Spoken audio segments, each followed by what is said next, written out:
வெளி மாநிலங்கள்ல அமைச்சர் உதயநிதி ஸ்டாலின் அவர்களோட நிலைமை எப்படி இருக்குன்னு கொஞ்சம் பாருங்களேன்.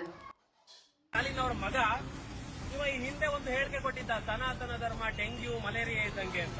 ಅದಕ್ಕಾಗಲೇ ಅನುಭವಿಸಿ ಈ ಸತಿ ಎಲೆಕ್ಷನ್ ಅಲ್ಲಿ ಸೋತೋಗಿದ್ದಾರೆ, ಸುಣ್ಣಾಗಿದ್ದಾರೆ. बोलता है कि हमारे हिंदुस्तान में जितना भी हिंदू है ना सबको उजाड़ कर फेंकना है। मादर जो तुम्हारा औकात है बे।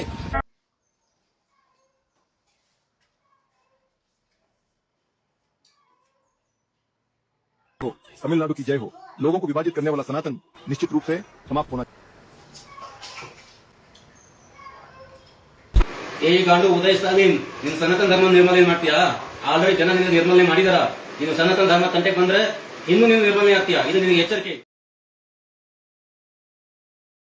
அமைச்சர் உதயநிதி ஸ்டாலின் அவர்களோட சனாதன தர்மம் குறித்த சர்ச்சைக்குரிய பேச்சுக்கு வந்துட்டு மற்ற மாநிலங்களான உதாரணமாக கர்நாடகா வட மாநிலங்களில் வந்துட்டு அங்கே இருக்க மக்களும் சரி பிற அமைப்புகளும் சரி எல்லாருமே சேர்ந்து ஏகப்பட்ட கண்டனத்தை வந்து தெரிவிச்சுட்டு வராங்க. இந்த மாதிரிலாம் கண்டனத்தை வந்து தெரிவிக்கிறாங்க அப்படின்னம்னா, உதயநிதி ஸ்டாலின் அவர்களோட போஸ்டரை அடித்து அதை வந்து நெருப்பு வச்சு கொளுத்துறது, செருப்பில் அடிக்கிறது, கீழே போட்டு அதை மிதிச்சுட்டு நடந்து போகிறது, இந்த அளவுக்கு வந்து கடுமையான எதிர்ப்பை வந்து தெரிவிச்சுட்டு வராங்க.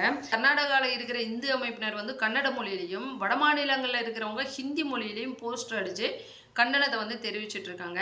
அது மட்டும் இல்லை, தமிழகத்துக்கு வெளியில் வந்துட்டு உதயநிதி ஸ்டாலின் அவர்களோட இந்த சர்ச்சைக்குரிய கருத்துக்கு வந்துட்டு எந்த அளவுக்கு வன்மத்தை கொட்டிட்டு இருக்காங்க அப்படின்றது இந்த ஒரு வீடியோ வந்து எடுத்துக்காட்டாக தெரியுது.